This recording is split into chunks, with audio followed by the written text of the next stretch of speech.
안녕하세요. 저는 티맥소프트의 이규엽이라고 합니다. 이번 영상부터 그 시스마스터라는 APM 솔루션에 대해서 알아보도록 하겠습니다. 교육 과정은 총 3개의 과정으로 구성되어 있고요. 1과정의 시스마스터 구조의 이해부터 차근차근 알아보도록 하겠습니다. 자, 먼저 시스마스터 구조의 이해에 대해서 이번 영상에서부터 알아보도록 하겠습니다. 먼저 APM의 정의부터 우리가 알고 넘어가야 될 것 같아요. APM이라는 것은 어플리케이션 퍼포먼스 매니지먼트의 약자로서 직역하면 어플리케이션 성능 관리 솔루션이라고 생각하시면 될 것 같습니다. 그렇다면 우리는 APM이 왜 필요한가에 대해서 생각을 한번 해봐야 될 것 같은데요. 먼저 점점 이제 IT 환경이 복잡해지면서 장애 감지와 원인 파악이 좀 힘들어지는 경향이 좀 있어요. APM 툴을 통해서 복잡한 IT 환경을 안정적으로 운영할 수 있고요. 두 번째는 성능 그리고 이슈에 대해서 장애 분석에 대해서 확인할 수 있는 툴로서 그 APM이 그 필요성이 대두되고 있습니다. 마지막으로는 동일 요일, 동일 시간에 대해서 과거 대비 서비스 상태가 어떤지를 비교 분석함으로써 시스템 흐름을 통해서 지금 현재 서비스가 잘 운영되고 있는지를 확인하는 용도로서 APM이 필요로 하고 있습니다. 자, 그렇다면 시스마스터, 즉 티맥스 소프트에서 제공하는 APM 솔루션은 어떤 특징을 갖고 있는지 같이 확인을 해 보겠습니다. 첫 번째, 차별화된 대규모 시스템 모니터링. 그래서 다수의 컨테이너 관리와 빠른 검색 기능을 제공하고 있고요. 그래서 사용자가 빠르고 편리하게 개인화된 관제 환경을 구축할 수 있도록 지원하는 기능을 탑재를 하고 있습니다. 두 번째로는 유형별 그리고 사용자별 다양한 모니터링 환경을 제공을 할 수 있습니다. 내장형 대시보드가 5개 이상 기본이 제공이 되고 있고 사용자 정의 대시보드는 무한대로 추가가 가능합니다. 그리고 각각의 대시보드 그리고 그 서버별로 권한을 줘서 사용자가 그 권한 내에서만 메뉴를 볼 수 있고 차트를 확인할 수 있는 기능을 탑재를 하고 있습니다. 자, 마지막으로는 수준 높은 서비스 성능 분석 기능인데 장애가 발생했을 때 뭐 여러 페이지를 호출하면은 이 페이지 갔다가 저 페이지 갔다 왔다 갔다 하게 되면은 그 장애 그 순간을 파악하기가 좀 어렵겠죠. 그래서 한 화면에서 장애 포인트를 바로 클릭을 하면 그 장애 분석 페이지로 바로 넘어갈 수 있는 손쉬운 드릴다운 접근으로 빠르게 장애 포인트를 확인할 수 있는 기능을 탑재를 하고 있습니다. 앞서 시스마스터의 특징을 좀 알아봤고요. 그리고 이어서 시스마스터의 구조에 대해서 설명을 해보겠습니다. 시스마스터는 크게 마스터 서버, 그리고 레포지토리 DB 서버, 그리고 모니터링 대상에 심어지는 각각의 에이전트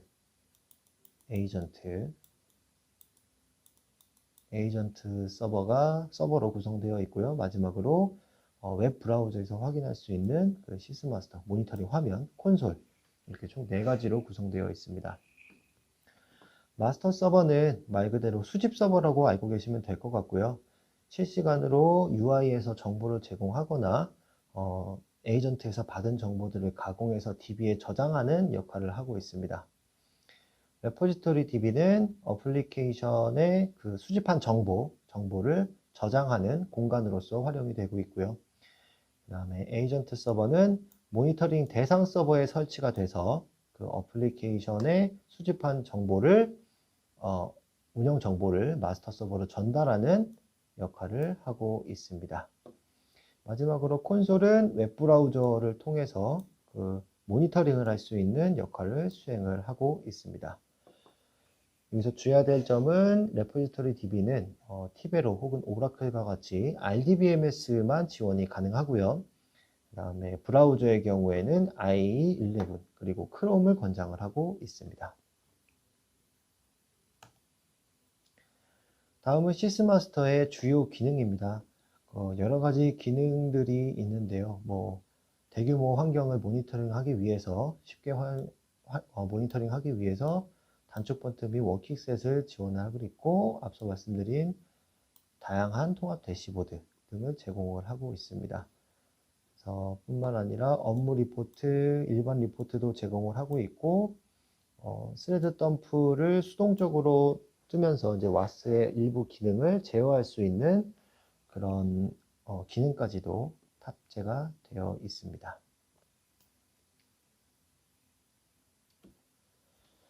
예, 앞서서 우리가 시스마스터의 정의, 그리고 특징, 기능을 좀 확인해 봤는데요. 다음 시간에는 그 시스마스터 설치하는 과정부터 해서 차근차근 교육을 진행하도록 하겠습니다. 감사합니다.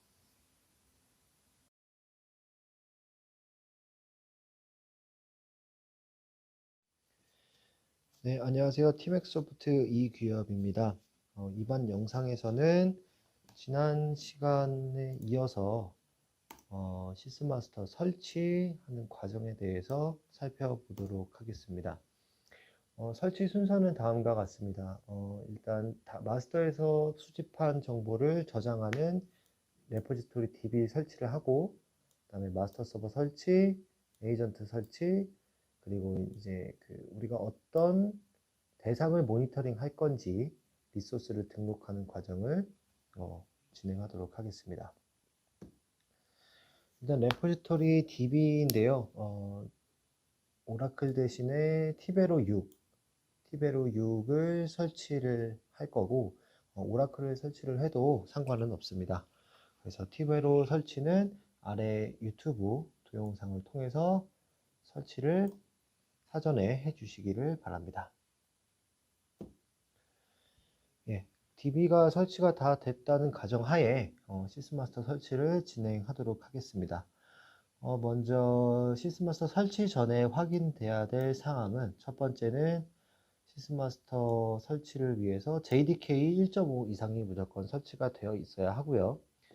그 다음에 에이전트와 마스터는 같은 머신에 설치를 해도 되지만 각각 다른 머신에 설치하기를 권장을 하고 있습니다. DB의 테이블 스페이스 용량의 경우에는 보통 저희가 그 컨테이너라고 하죠. 컨테이너 하나당 5기가를 할당하는 것을 권장을 하고 있어요. 그래서 예를 들어서 우리 제우스 서버에 컨테이너가 2대가 있다. 그러면은 2 곱하기 5에서 전체 10기가 정도 테이블 스페이스를 확보를 해주시면 될 것 같고요. 그 다음에 마스터 에이전트 웹 UI는 각각 112MB 이상의 디스크 용량을 확보를 해주시면 될 것 같습니다. 라이센스의 경우에는 일단은 교육 목적상 우리 데모 라이센스를 사용을 할 건데, 데모 라이센스는 테크넷에서 받아서 진행해 주시면 될 것 같아요. 자, 그래서 마스터 설치하는 과정부터 확인을 해 보겠습니다. 우리 테크넷에 가면은 시스마스터 5의 그 바이너리 파일이 있어요. OS에 맞게 다운을 받으신 다음에 서버에 업로드 해주시고, 그 다음에 이렇게 실행을 해주시면 될 것 같습니다. 색을 좀 바꿔볼게요. 잘 안 보이니까. 네. 그래서 처음에 실행을 하면 콘솔 랭귀지부터 먼저 설정을 하고요. 한국어로 설정을 해도 되고, 영어로도 지원을 하고 있습니다. 그래서 라이센스 확인할 것이냐, 엔터 눌러주시면 되고, 네, 엔터 쭉쭉 눌러주시고, 예, 그러면은 처음에 이제 마스터 설치할 것이냐, 에이전트 설치할 것이냐, 프로바이더를 설치를 할 것이냐, 라고 이제 설명이 나오는데, 우리는 일단 지금 마스터를 설치를 하고 있으니까 1번 선택해 주시면 되고요. 그 다음에 OS는 지금 환경에 맞게 설정해 주시면 될 것 같아요. 제 PC 같은 경우에는 리눅스에서 진행했기 때문에 10번 클릭하고 넘어가겠습니다. 네, 여기서는 UI 랭귀지를 선택을 하고 한국어를 선택을 했고요. JVM은 제가 64비트짜리 설치를 해서 64비트 설치를 했고, 자바 경로에 뭐 있다고 하는데 나중에 이제 바꿀 수 있으니까 일단은 넥스트 버튼으로 넘어가겠습니다. 그래서 설치 경로 적어주시고, 그 다음에 여기에다가는 저희가 시스마스터가 엔진을 제우스 6을 사용을 해요. 제우스 6을 사용을 하는데 제우스 6의 어드민 계정에 패스워드를 등록하게 됩니다. 어드민 계정에 패스워드를 등록하게 되는데 통상 제우스 디폴트로 제우스 어드민을 설정하시면 되고요. 이 어드민 계정의 패스워드 같은 경우에는 그 제우스 패스워드 바꾸듯이 동일하게 바꾸면 될 것 같습니다. UI에서 사용하는 패스워드는 아니고요. 관리 페이지, 관리자 입장에서 제우스 관리할 때, 콘솔 들어갈 때, 어드민 들어갈 때 사용하는 패스워드라고 보시면 될 것 같습니다. 그래서 다음은 마스터에서 사용할 포트 점령 입력을 하는데 마스터 IP 적고 나머지는 일단 디폴트를 사용하시면 될 것 같아요. 디폴트로 사용을 하고 웹2비 베이스 포트는 이제 우리 UI 접속할 때 서비스 포트라고 보시면 되는데 저 같은 경우에는 8090으로 설정을 했어요. 설정을 했고 그 다음에 HD 포트는 그냥 9488 사용하면 되고 웹 UI 서비스 포트도 9901, 9900 디폴트로 사용해도 상관없습니다. 저는 9901을 사용을 했고요. 다음은 레포지토리 DB로 어떤 타입의 DB를 사용을 할지 이제 선택을 하게 되는데 저 같은 경우에는 티베로를 설치를 했으니까 티베로 2번 클릭을 했고요. 그 다음에 여기서 등록하는 정보는 이제 티베로 서버가 어디에 설치되어 있는지 티베로 서버에 호스트 정보를 집어넣고 그 다음에 SID 티베로 DB에 이제 SID 입력하고 그 다음에 티베로 유저네임 같은 경우에는 DB 유저네임이에요. 그래서 저 같은 경우에는 시스마스터로 만들었는데 그렇게 그 DB 유저 계정과 패스워드를 적어주시면 될 것 같습니다. 티베로의 디폴트 포트는 8629고요. 그래서 디폴트 설정으로 넘어가고 그 다음에는 이제 JDBC 라이브러리를 경로를 적어줘야 하는데 이런 포맷으로 풀 패스까지 다 적어줘야 합니다. 그래서 홈 밑에 시스마스터 밑에 라이브러리 밑에 데이터 소스에 이 자르 파일 이름까지 적어주시면 될 것 같습니다. 다음은 프로바이더 설치 여부 및 설치할 프로바이더 종류를 선택을 하는데 여기서 프로바이더라는 것은 어떤 것을 모니터링 할 것이냐라는 질문과 똑같아요. 그래서 예를 들어서 1번을 선택하면 왓슨 모니터링 할 프로바이더를 설치를 하겠다. 2번 클릭을 하면 오라클 모니터링 하는 프로바이더를 설치를 하겠다. 이런 식으로 알아주시면 될 것 같고 다시 한번 말씀드리면 프로바이더는 어떤 소프트웨어를 모니터링 할 것이냐 라고 인식을 해주시면 될 것 같아요. 저 같은 경우에는 우리 교육 목적상 우리는 지금 왓슨 모니터링 하는 시스마스터를 설치하는 거기 때문에 왓슨 프로바이더를 설치를 한다. 그래서 1번 클릭해 주시면 되고요. 나머지는 이제 1번 선택했으면 뭐 변경을 할 것이냐 그대로 진행할 것이냐 해서 저는 이제 그대로 진행할 거니까 노를 클릭을 했고 엔터를 눌러주시면 이렇게 설치가 진행이 되고 마지막에 이제 제대로 설치가 됐다라고 메시지가 뜨게 됩니다. 이러면 마스터 서버는 모두 설치가 된 거고요. 설치 후에는 우리가 컨피그 파일들을 이제 수정을 해야 되는데 시스마스터 홈 밑에 config 밑에 property 파일, 그리고 env 파일, bin 밑에 env 파일, 그리고 bin 밑에 sysmaster라는 그 명령어 파일까지 제대로 입력이 됐는지, 경로가 입력이 됐는지 확인해 주시면 될 것 같아요. 예, 프로파일에도 바이너리 돌려서 프로파일에 정상적으로 등록이 됐는지 확인해 주시면 되고, 여기서 주의해야 될 점은 요 제우스 홈 같은 경우에는 바이너리를 돌려도 입력이 되어 있지 않을 겁니다. 그래서 이 제우스 홈 같은 경우에는 반드시 프로파일에 직접 입력을 해 주셔야 합니다. 여기까지만 등록이 되어 있을 거고, 요 제우스 홈부터는 등록이 되어 있지 않기 때문에 직접 등록을 하셔야 합니다. 여기까지 이제 설정 파일들 우리가 좀 확인을 해봤고요. 그 다음에 뭐 제우스 main.xml, 웹메인.xml, vhost.property 이런 식으로 이제 아까 내장 제우스를 사용한다고 말씀을 드렸었는데, 내장 제우스가 사용하는 그 설정 파일들 확인을 하면 되는데, 이 설정 파일 같은 경우에는 사실 앞에 정상적인 절차로 설치가 됐다면 따로 수정할 필요는 없습니다. 따로 수정할 필요는 없기 때문에 그냥 이런 파일들에서 나중에 뭐 설정이 바뀌게 되거나 환경이 바뀌게 되면 수정을 하면 되겠구나 라는 것까지만 인지를 해주시면 될 것 같습니다. 예, 그리고 라이센스를 이제 적용을 해야 되는데, 아까 라이센스 발급은 우리가 아까 앞서서 테크넷에서 발급을 하면 된다고 말씀을 드렸었고, 발급을 할 때 제우스 라이센스를 발급을 합니다.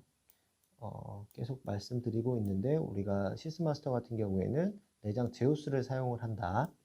제우스를 사용을 하고 라이센스도 제우스 라이센스를 사용한다 까지 인지해 주시면 될 것 같습니다. 그래서 정리하면 테크넷에서 제우스의 라이센스를 발급을 받아서 시스마스터 홈 밑에 제우스 밑에 라이센스 경로에다가 라이센스를 적용시켜주면 될 것 같습니다. 예. 내장 제우스뿐만 아니라 그 안에 이제 내장 웹2비까지 시스마스터에서 사용을 하는데요. 여기서는 따로 수정할 건 없고 서비스 포트가 제대로 적혀 있는지 8090으로 제대로 적혀 있는지 이 정도만 확인해 주시면 될 것 같아요. 그리고 JSV 포트도 제우스와 웹2비를 연결하는 JSV 포트도 앞에서 설정한 대로 설정이 들어가 있는지 확인까지만 해주시면 될 것 같습니다. 확인이 끝나면 컴파일을 해주셔야 돼요. 컴파일. 기동할 때 컴파일이 자동으로 안 되기 때문에 수동으로 컴파일을 해주셔야 되는데, 컴파일 명령어는 wscf에 -i 하고 그 ws engine.mfile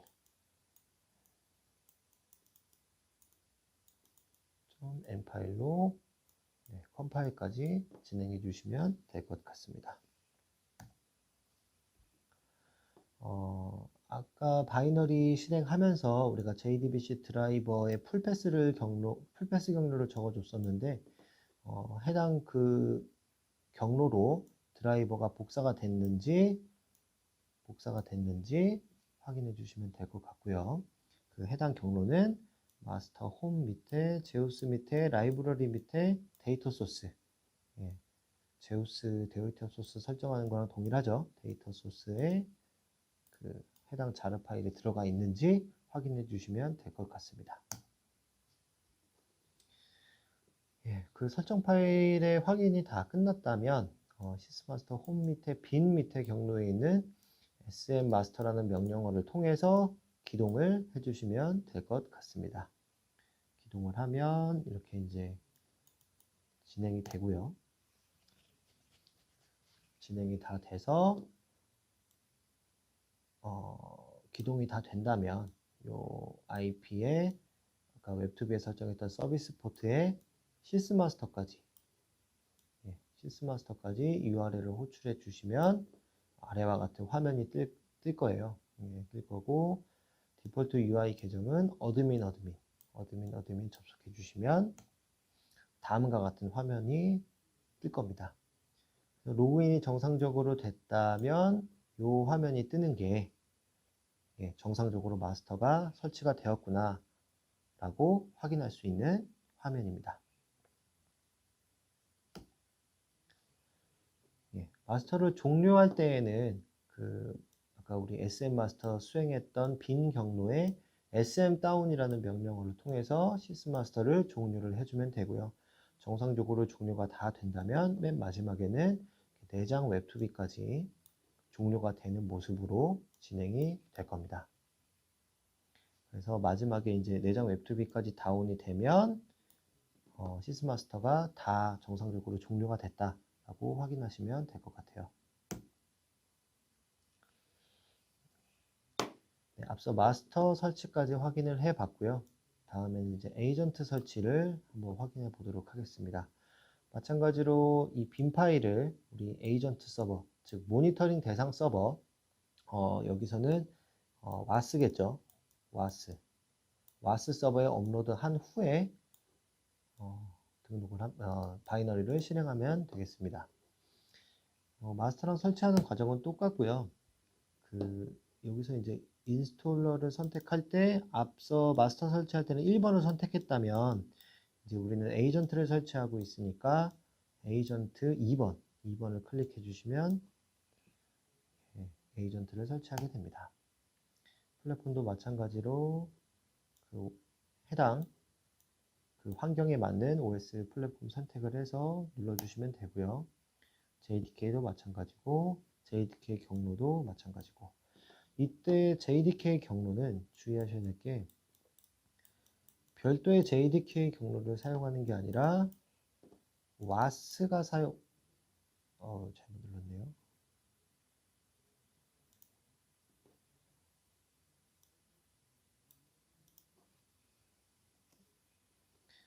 와스가 사용하는 JDK의 경로를 적어주셔야 해요.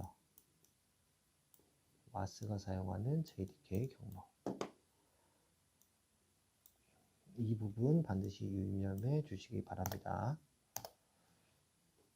네, 그리고 뭐 에이전트 홈은 이제 이런 식으로 깔리는데 에이전트라고 들어갈 거고 마지막에 이제 에이전트 인포메이션에서 적는 부분이 있는데 마스터 서버의 IP 정보 그리고 마스터 서버의 베이스 포트 아까 기억하시면 좋겠지만 우리 마스터 서버 설치할 때도 이 베이스 포트 설정하는 부분이 있었어요. 선택하는 부분이 있었는데 그거와 동일하게 설정해 주시면 돼요. 아까 앞서서도 22,000번 선택을 해서 에이전트 쪽에서도 22,000번 선택을 하겠습니다. 그래서 22,000번 선택을 하고 나면 나머지는 그냥 다 똑같이 디폴트 값으로 진행해 주시면 되고요. 여기서 이제 에이전트 IP 같은 경우에는 이건 아마 모르긴 몰라도 다들 마스터 IP가 들어가 있을 거예요. 그래서 마스터 IP는 말고 이제 모니터링 대상 서버 그러니까 와스 IP겠죠. 와스의 IP를 적어주시면 됩니다. 베이스 포트도 그냥 디폴트로 사용해 주시면 되고요. 다음은 와스 DC 설치 여부 선택이라는 항목인데 여기서 DC는 뭐의 약자냐면 데이터 컬렉터의 약자예요. 데이터 컬렉터.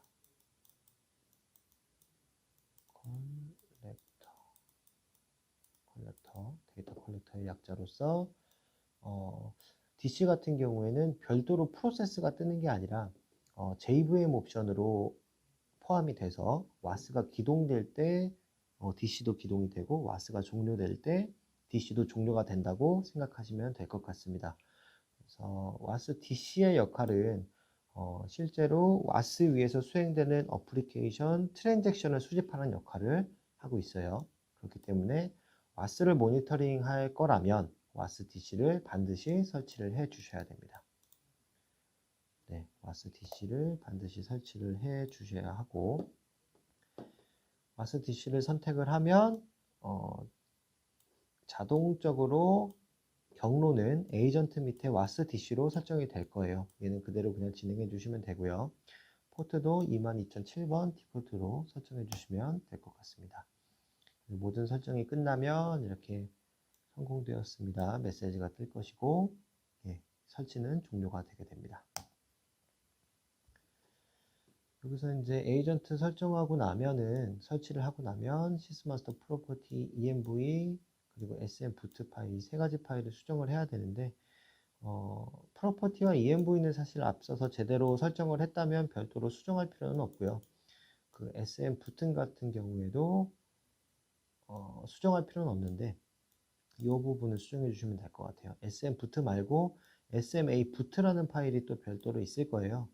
sm boot라는 파일을 가보면은 이런 식으로 적혀 있을 건데 이 자리에는 호스트 네임이 오면 됩니다.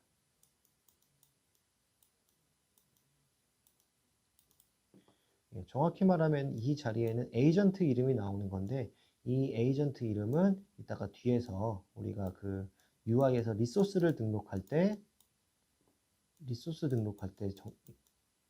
등록을 할 거예요. 근데 통상 그 에이전트 이름을 우리가 호스트 네임으로 정의를 하거든요. 그래서 호스트 네임으로 적어주셔도 무방할 것 같습니다. 예, 이렇게 에이전트와 마스터 설치가 끝나면 이제 UI에 리소스를 등록하면 되는데 그 UI 등록을 하기 위해서 요 톱니바퀴 버튼을 클릭해 주시고요. 톱니바퀴 버튼을 클릭을 하면 어드민, 시스몬, 와스 이렇게 세 개 항목이 뜨는데 어드민을 클릭해 주시고 어드민 페이지로 넘어오면 됩니다. 어드민 페이지로 넘어오면 여기 시스마스터에 리소스 항목이 있는데 먼저 여기 마스터를 오른쪽 클릭을 한번 해주시고 오른쪽 클릭을 해주시면 에이전트 추가 항목이 나와요. 이제 여기서부터 그 UI에다가 우리 앞에서 설정한 에이전트를 등록해 주시면 된다고 생각하시면 될 것 같습니다. 네, 왼쪽 상단의 마스터를 선택 후 마우스 오른쪽 버튼으로 에이전트 추가 선택. 네, 그래서 에이전트를 추가하면 여기 이제 에이전트 네임을 적는데 우리 아까 SMA 보트 스크립트를 수정을 했어요. 거기에 이제 에이전트 이름이 간다고 했는데 그 호스트 네임으로 통상 입력을 한다고 했었죠. 그래서 이제 제 PC 같은 경우에는 호스트 네임이 was1이어서 그 was1을 지정을 했고 여기 각각 경우에 맞는 그 사항을 입력을 해주시면 될 것 같아요. 이렇게 에이전트 등록이 완료가 되고 나면 이렇게 3개의 레벨에 맞게 등록이 될 거고요. 에이전트를 기동을 하면 우리가 아까 SMA boot라는 걸 수정을 했었죠. SMA boot 부정을 하면 이렇게 돼서 기동이 되게 됩니다. 네, 기동이 되고 만약에 우리가 UI에서 에이전트를 등록하지 않았다면 에이전트는 정상적으로 기동되지 않았을 거예요. 않았을 거고 네, 에이전트를 종료하는 방법은 SMA 다운 -n 명령어를 통해서 에이전트를 종료를 할 수가 있습니다.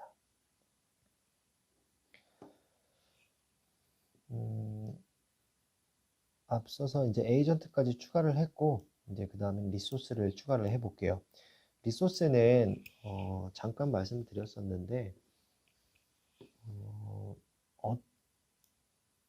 어떤 소프트웨어를 모니터링 할 것이냐, 뭐 예를 들어서 DB를 모니터링 할 것이냐, 아니면 TMAX와 같은 TP를 모니터링 할 것이냐, 아니면 제우스와 같은 WAS를 모니터링 할 것이냐에 따라서 리소스가 바뀌게 돼요. 예, 그럼 결국에는 리소스를 추가한다는 것은 어떤 거를 모니터링 할 것이냐 라는 정보를 입력하는 거라고 보시면 될 것 같아요. 그래서 우리는 was라는 리소스를 모니터링 할 거니까 리소스를 추가해서 리소스 타입의 was를 선택을 하고요. 그 다음에 그 was의 버전을 선택을 하고 속성에는 아래에 해당하는 값을 적어주시면 될 것 같아요.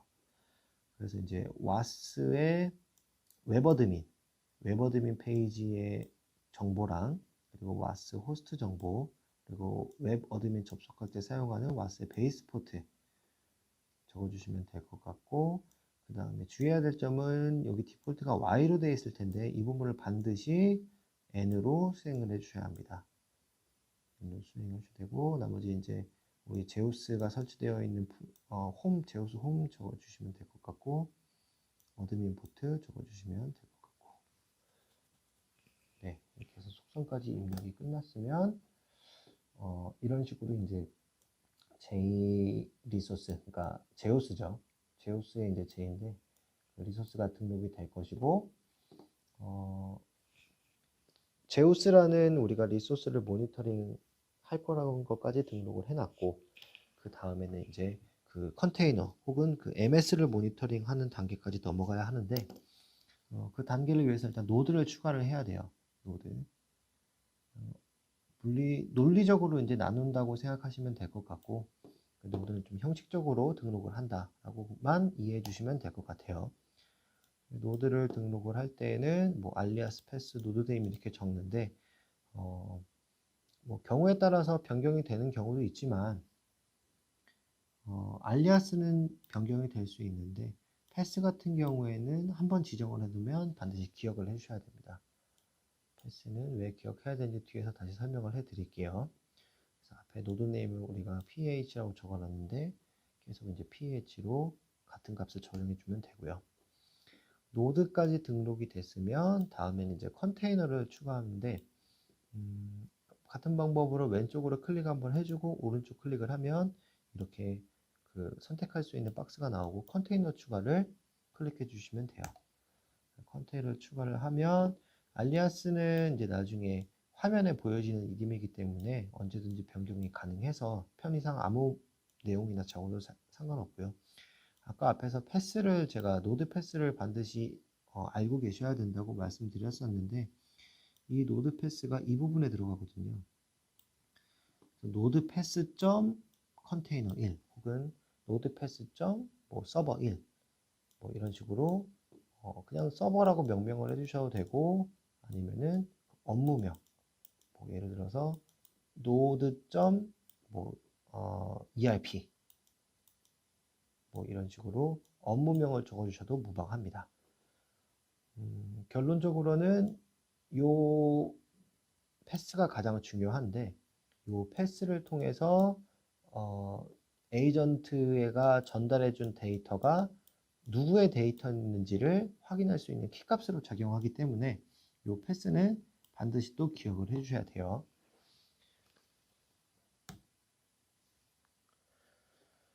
네, 앞서서 노드 패스를 잘 기억을 해주셔야 한다고 말씀드렸는데, 일단 UI의 등록이 앞서서 다 등록이 마쳐졌다면, 우리 에이전트 홈 밑에 와스 DC 밑에 SM 프로퍼티즈라는 경로에 가서 SM 프로퍼티 파일을 수정을 해야 돼요. 여기에서 수정해야 될 부분은 리소스 아이디와 컨테이너 패스 부분인데, 컨테이너 패스는 아까 제가 기억해야 된다는 요 컨테이너의 패스, 요 정보를 적어주시면 될 것 같고, 리소스 아이디는 요 정보를 기억해 주시면 될 것 같습니다. 그래서 최종적으로는 요 두 개의 값을 통해서 에이전트가 보낸 정보의 주인을 찾는다고 보시면 될 것 같아요. 키값입니다. 쉽게 말해서 키값. 네, 키값이기 때문에 이름이 중복이 불가하고요. 그 다음에 각 컨테이너 환경에 맞게 각각 만들어줘야 됩니다. 예를 들어서 서버가 두 개가 있다면은 서버 1번용 프로퍼티 파일이 있어야 되고, 그 다음에 서버 2번용 또 프로퍼티 파일이 존재를 해야 됩니다.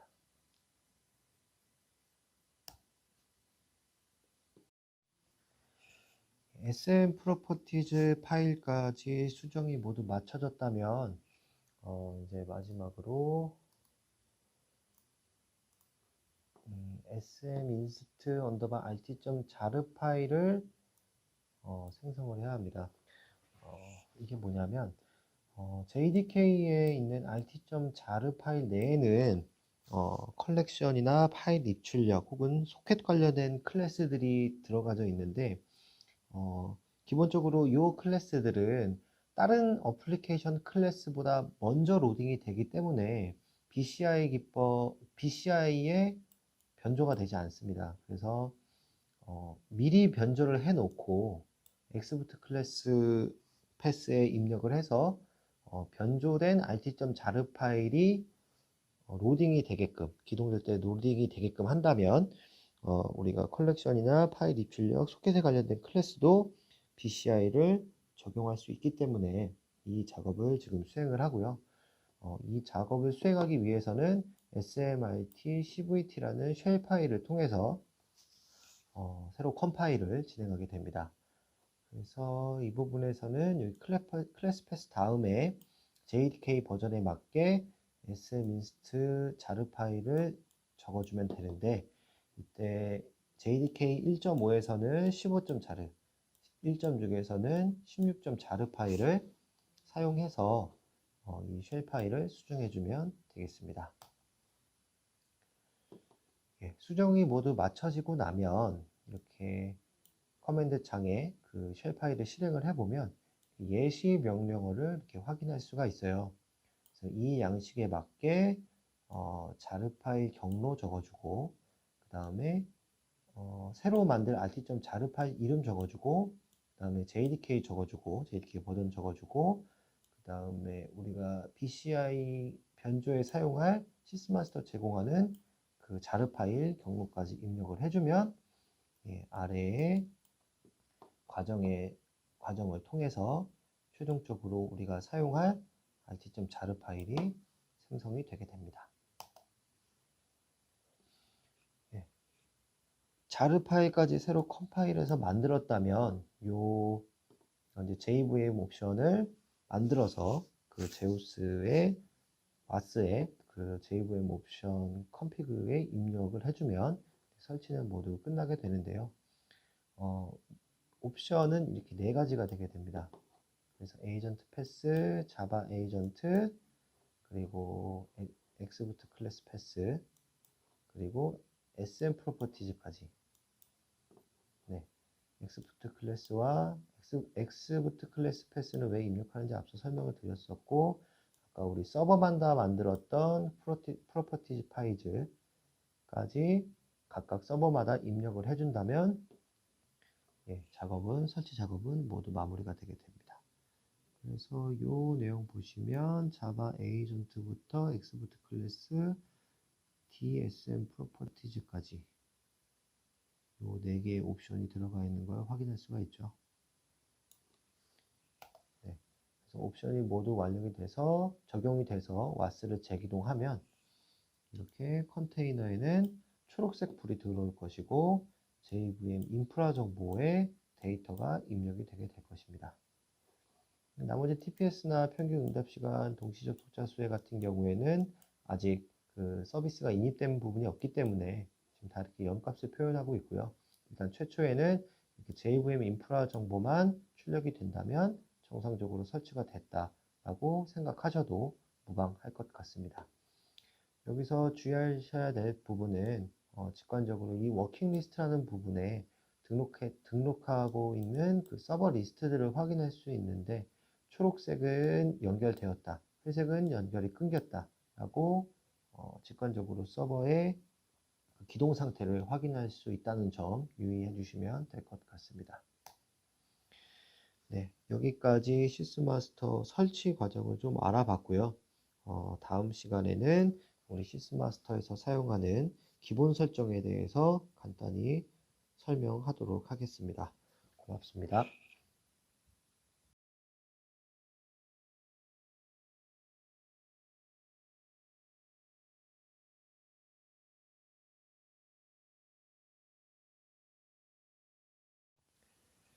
네, 안녕하세요. 티맥소프트 이규혁입니다. 오늘은 시스마스터 교육 1과정의 마지막 시간인 시스마스터의 기본 설정에 대해서 설명을 하겠습니다. 기본 설정으로 오늘 설명할 부분은 데이터 보관 주기와 데이터 보관 주기와 트레이스 임계치 설정. 이 두 가지의 설정 방법에 대해서 제가 강의를 준비를 했는데, 이 두 가지로 제가 준비를 한 이유는, 엔지니어 생활하면서 통상 고객들이 DB 데이터 사이즈에 대한 고민을 좀 많이 하세요. 그래서 데이터가 너무 많이 늘어난다. 얘를 어떻게 조절을 하면 좋겠느냐에 대해서 질문을 많이 하시는데, 데이터 사이즈, 테이블 스페이스 사이즈를 좀 줄이거나, 디스크 용량이 부족해서 더 늘리지 못할 경우에 뭔가 이렇게 데이터 사이즈를 줄이는 방법의 일환으로서 이 두 가지 기본 설정 방법을 준비를 좀 해 보았습니다. 첫 번째는 데이터 보관 주기 설정 방법입니다. 최초에는 우리가 어드민에서 시스마스터 어드민 페이지 접속하는 방법을 같이 확인을 해 봤는데요. 어드민 페이지 접속을 해서 시스마스터의 통계 메뉴로 들어가 보면 리소스 타입, 우리는 지금 계속 와스 리소스만 지금 다루고 있죠. 와스를 선택을 하면 오른쪽에 리소스 타입 와스에서 사용하는 테이블 헤더 네임들이 나옵니다. 이 테이블들의 각각 이름에 맞게 데이터가 수집이 되고 있는데, 이 테이블 헤더 네임을 하나 클릭을 하면 아래와 같이 초, 분, 시, 일, 월, 년 단위의 데이터들이 보관 주기를 설정을 할 수 있게 됩니다. 그래서 통상 10초마다 한 번씩 데이터를 수집을 해서 DB에 저장을 하는데, 이 10초마다 저장한 데이터를 보관하는 주기는 하루를 보관하고 있고요. 이 10초마다 쌓은 그 데이터를 10분마다 분 단위 테이블로 어그리게이션 하고 있고, 1시간마다 시 단위로 어그리게이션을 하고 있고, 이렇게 초 단위를 분 단위로, 시 단위를 일 단위로, 일 단위를 월 단위로, 월 단위를 연 단위로, 이런 식으로 어그리게이션을 시키고 있습니다. 어그리게이션을 시키고 있는데, 아무래도 이 초 단위 데이터가 가장 용량이 크겠죠. 네, 가장 용량이 크기 때문에 보관 주기를 적정하게 잘 선택을 해 주셔야 되고요. 그래도 이제 용량이 좀 부족하다 싶으시면은 이 분단위 테이블까지 용량을 조정해 주시면 될 것 같습니다. 보관 주기가 7일이지만 예를 들어서 3으로 변경하게 되면 그만큼 보관하는 주기가 짧기 때문에 테이블 스페이스 공간 확보가 좀 유리하겠죠. 네, 유리하고. 그 다음에 시, 일, 월, 년 단위 테이블 같은 경우에는 단순히 그 통계 정보만 좀 들어있는 경향이 많아요. 뭐 예를 들어서 서비스 카운트라든지, 아니면은 뭐 입세션 카운트라든지, 뭐 이런 단순히 통계 정보만 들어가 있는 경우가 많기 때문에 용량이 그렇게 크진 않습니다. 그래서 충분히 테이블 스페이스 용량을 확보하시길 기대하신다면 보관 주기를 초 혹은 분 단위 데이터의 보관 주기를 조절하시는 게 가장 적절할 것 같습니다. 다음은 임계치 설정입니다. 이 임계치 설정을 통해서 기대하는 효과는 임계치 이상으로 응답 시간이 걸린다면 해당 서비스의 그 상세 정보를 수집하겠다 라는 의미로 해석하시면 될 것 같고요. 예를 들어서 지금 보시는 장표 같은 경우에는 DC TX 스레드 홀드, 이 설정이 이제 말씀드린 설정이랑 동일한 설정인데 3000으로 설정이 되어 있습니다. 이게 무슨 얘기냐 하면 서비스가 3초 이상이 걸렸다. 그러면 여기에 대한 트레이스 데이터, 즉 상세 데이터를 수집하겠다 라는 뜻이고, 3초 이상일 경우, 만약에 3초 이하로 서비스가 이제 종료가 됐다 라고 한다면 트레이스 정보를 수집하지 않겠다라는 뜻이 됩니다. 만약에 이 스레드 홀드 값을 0으로 설정을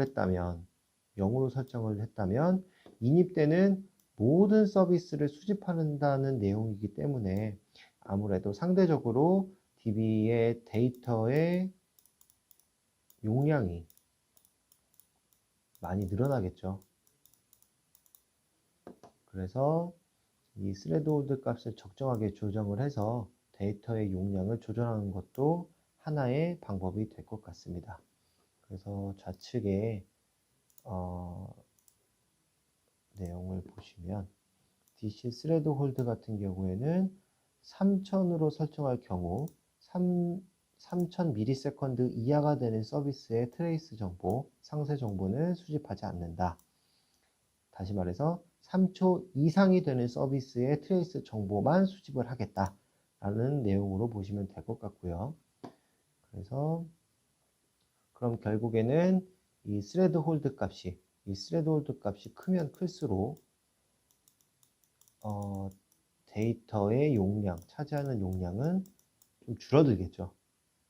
뭐 예를 들어서 10만으로 설정을 했다면 10초 이상이 되는 서비스만 수집하는 거기 때문에 그 밑에의 데이터는 수집하지 않을 거예요. 그렇기 때문에 스레드홀드가 높게 설정이 될수록 데이터의 용량은 줄어들 것이다. 두 번째 설정으로는 TXView 스레드홀드라는 설정이 있는데 이 설정은 사실 용량과는 상관이 없지만 TXView라는 그 점 분포도를 보여주는 그 위젯이 있는데 그 위젯에서 점을 찍는 임계값으로 10으로 디폴트로 설정이 되어 있습니다. 10으로 되어 있는데 이 얘기는 10ms고 10ms 이상이 되는 서비스에 대해서만 점을 찍겠다라는 의미가 됩니다. 네, 그래서 만약에 이게 0값으로 변이 된다면 들어오는 모든 서비스에 대해서 이렇게 점을 찍을 것이고 만약에 이 값을 충분히 크게 줘서 예를 들어서 3000으로 준다면 3초 이상 걸린 서비스만 이렇게 점을 찍겠죠. 네, 그래서 이 두 가지 설정을 통해서 그 데이터 DB 용량과 그리고 그 점 분포도를 얼만큼 스캐터 설정을 할 수 있다고 보시면 될 것 같습니다. 네, 이상입니다. 여기까지 기본 설정, 두 가지 기본 설정을 좀 알아봤고요. 다음 시간에는 이 과정으로 이제 고급 설정에 대해서 좀 상세히 좀 알아보도록 하겠습니다. 감사합니다.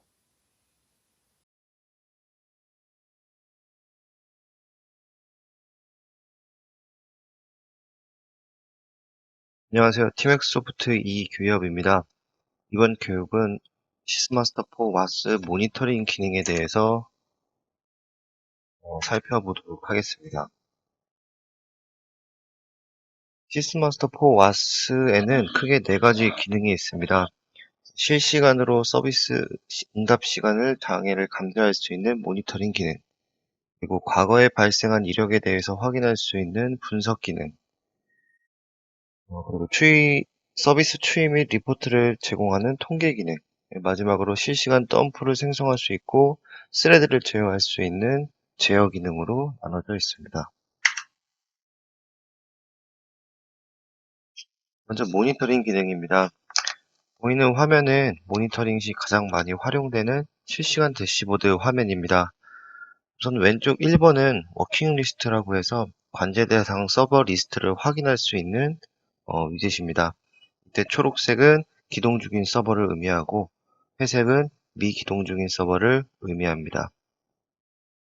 2번은 액티브 서비스로서 현재 실행 중인 서비스를 모니터링할 수 있는 위젯입니다.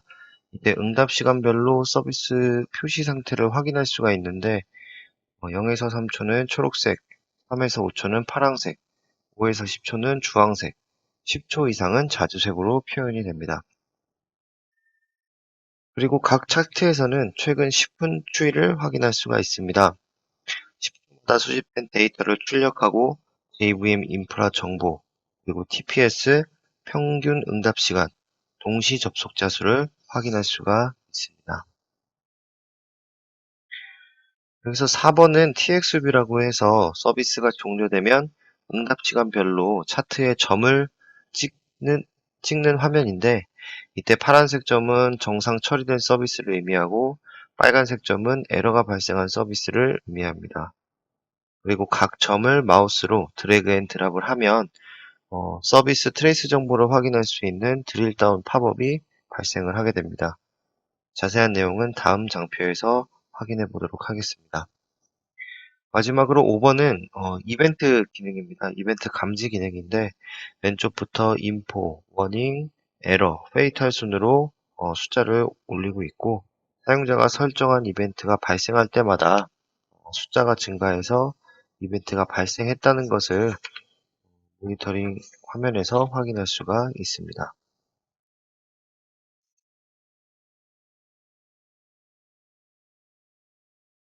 TXV에서 점을 마우스로 드래그 앤 드랍을 해보면 다음과 같이 드릴 다운 팝업이 발생을 합니다. 이 화면에서는 서비스의 상세 트레이스 정보를 확인할 수 있으며 각 라인 색상별로 파란색은 전체 서비스의 20% 이상, 노란색은 가장 오래 걸린 작업, 그리고 빨간색은 예외가 발생한 지점으로 표현이 됩니다. 그리고 우측에는 서비스 속성 정보를 확인할 수가 있습니다.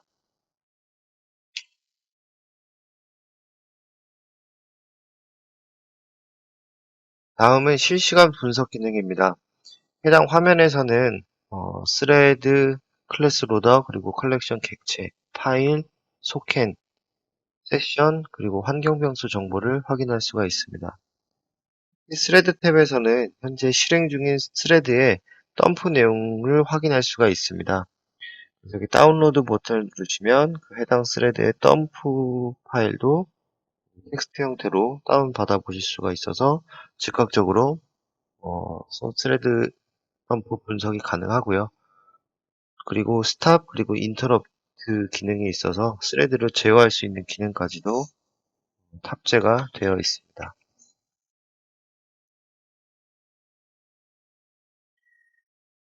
다음은 분석 기능입니다. 과거 서비스의 각종 지표를 확인할 수 있는 기능입니다. 그래서 서비스의 정보, 그리고 JV 인프라 정보, 이벤트 정보, 방문자 정보를 확인할 수 있으며 원하는 기간을 설정해서 확인할 수가 있습니다.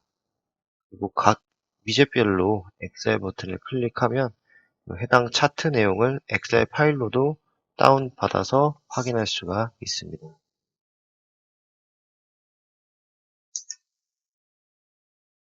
네, 마지막으로 통계 기능입니다. 서비스 추이 및 리포트를 제공하는 기능으로서 기간 설정 후 검색 버튼을 누르면 선택 기간에 해당하는 각종 지표를 확인할 수가 있습니다. 또한 엑셀 및 PDF로도 다운받아서 보고서용으로도 작성을 해서 사용할 수가 있습니다. 네, 여기까지 시스마스터4 와스의 기능에 대해서 함께 확인해 봤습니다. 지금까지 이규엽이었습니다. 감사합니다. 안녕하세요. 티맥소프트 이기엽입니다. 이번 교육은 시스마스터의 고급 설정에 대해서 알아보도록 하겠습니다. 고급 설정 중에서 보관주기 설정, 그리고 트레이스 임계치 설정, 사용자 계정 설정, 그리고 이벤트 설정 방법 순으로 알아보도록 하겠습니다. 먼저 보관주기 설정 방법입니다.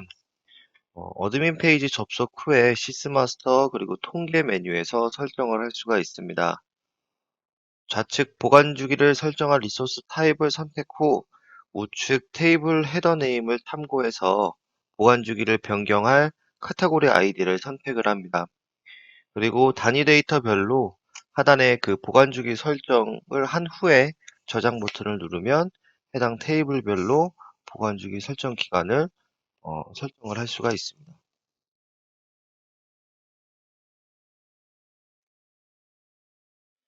다음은 트레이스 임계치 설정 방법입니다. 어드민 페이지 접속 후 와스의 속성 탭에서 설정을 할 수가 있습니다. 우선 워킹 리스트에서 트레이스 임계치를 변경할 서버를 선택한 후 우측에서 DC TXView 스레스홀드와 tx 스레스홀드 값을 설정을 합니다. 이때 DC TXView 스레스홀드는 점을 찍는 임계치를 의미를 합니다. 그리고 DC TX 스레스홀드는 트레이스 데이터를 수집하는 임계치를 의미합니다.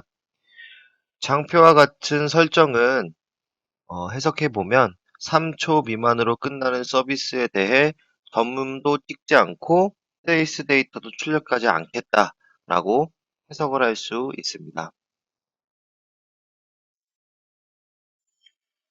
다음은 사용자 계정 생성 방법에 대해서 알아보도록 하겠습니다. 사용자 계정 생성은 권한 그리고 역할, 사용자 순으로 설정하는 것이 좀 용이합니다. 먼저 권한 설정 방법입니다.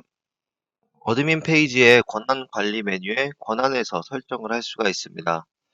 각 서버별로 리드 컨트롤 권한을 설정을 하고 저장을 할 수가 있습니다.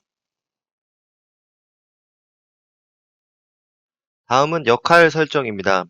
어드민 페이지에서 역할을 설정할 수 있으며 권한들을 사용자의 담당 업무에 따라 역할로 묶을 수가 있습니다. 즉, 다시 말해서 역할 설정은 권한을 하나의 역할로 묶는 작업이라고 할 수 있겠습니다.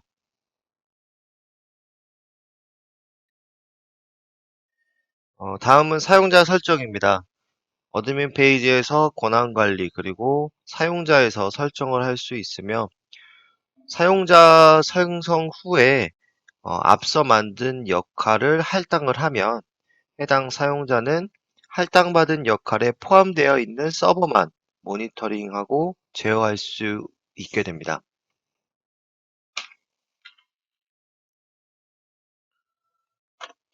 네, 이렇게 사용자 계정 생성하는 방법까지 좀 알아봤고요. 마지막으로 이벤트 설정 방법에 대해서 알아보도록 하겠습니다.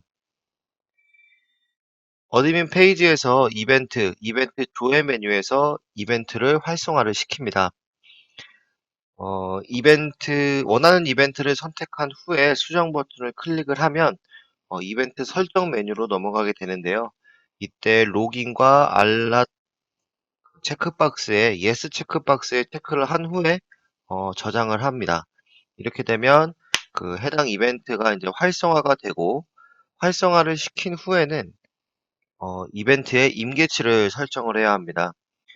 이벤트의 임계치 설정하는 방법은 어드민 페이지의 이벤트 임계치 설정 메뉴에서 설정을 할 수가 있고 리소스 타입 그리고 이벤트 선택 리소스 네임 순으로 선택한 후에 마지막으로 하단에 config 패스별 이벤트 임계치 설정 부분에서 해당 이벤트의 임계치를 설정을 하면 됩니다.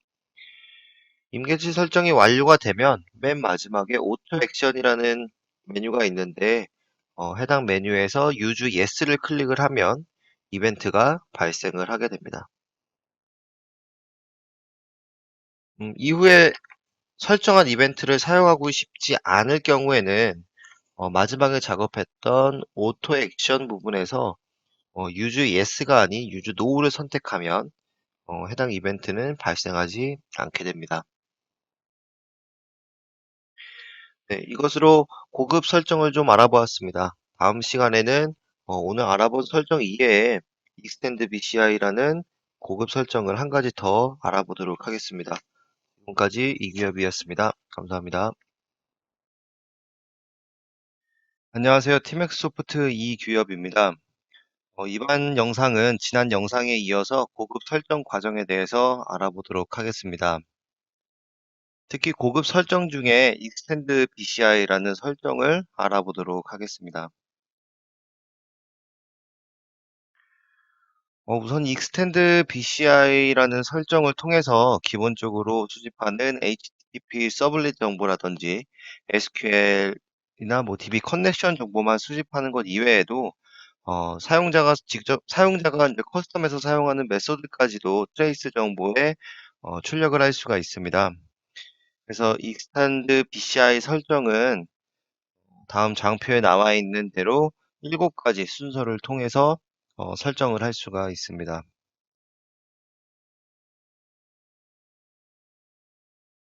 네. 먼저 사용자가 임의로 사용하고 있는 그 패키지나 클래스 정보를 추가로 프로파일링 하기 위해서 설정을 해야 합니다. 해당 설정은 extend bci.properties라는 파일에서 수행을 하며 그 해당 파일의 경로는 그 wasdc 홈 밑에 sm 언더바 properties라는 디렉토리 안에 위치하고 있습니다. 정확한 위치는 장표 확인하시면 될 것 같고요. 해당 파일의 IP 혹은 IC 쪽에 그 패키지 혹은 클래스 정보를 선택하여 입력하면 됩니다. 이때 패키지로 프로파일링 설정을 할 때에는 그 IP 부분에 설정을 하면 됩니다. 그리고 패키지와 여러 패키지를 동시에 설정을 할 경우에는 콜론으로 구분해서 설정을 하면 되겠습니다. 클래스로 프로파일링 할 때에도 마찬가지입니다. 이번에는 대신에 이제 IP가 아니라 IC 옵션에 설정을 하면 됩니다. 패키지 설정과 마찬가지로 여러 클래스를 설정을 하려면 콜론으로 구분을 해야 합니다.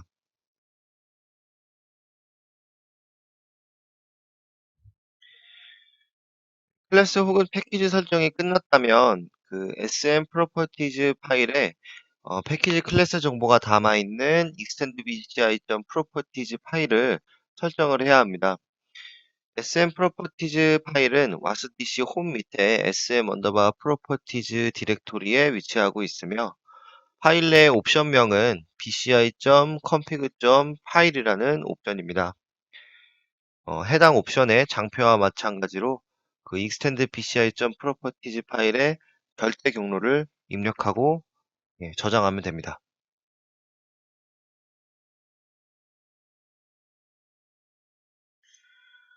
이렇게 패키지와 클래스 설정이 끝났다면 이후에는 was를 재기동해야 합니다. 왜냐하면 앞서 사용하고 있는 sm properties 파일이 was의 JVM 옵션에 포함이 되어 있기 때문에 수정된 내용이 적용이 되기 위해서는 was를 재기동해야 합니다. 혹은 해당 프로퍼티즈 파일이 설정되어 있는 컨테이너만 재기동해도 무방합니다.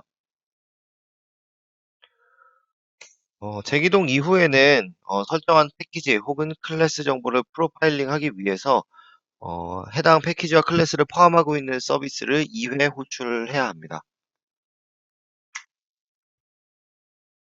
호출을 하면 어드민 페이지의 was의 프로파일링이라는 메뉴에서 설정한 패키지와 클래스의 그 트리를 확인할 수가 있습니다.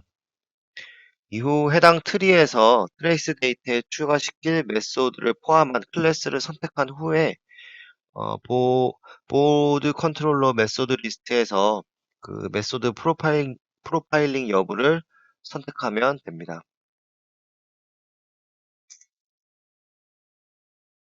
이때 오퍼레이트 스택 트레이스와 프로파일 메소드만 선택을 하면 되고요. 각각의 설정은 장표를 통해 확인할 수 있습니다. 장표를 보시면 오퍼레이트 스택 트레이스 그리고 스타트 트레이스 프로파일 메소드 디스크립션에 대해서 설명이 나와 있는 것을 확인할 수 있고요. 앞서 말씀드린 대로 트레이스 정보에 우리가 추가로 수집한 메소드 정보가 포함시키게 하려면 어, 오퍼레이트, 오퍼레이트 스택 트레이스와 프로파일 메소드만 선택을 하면 되겠습니다.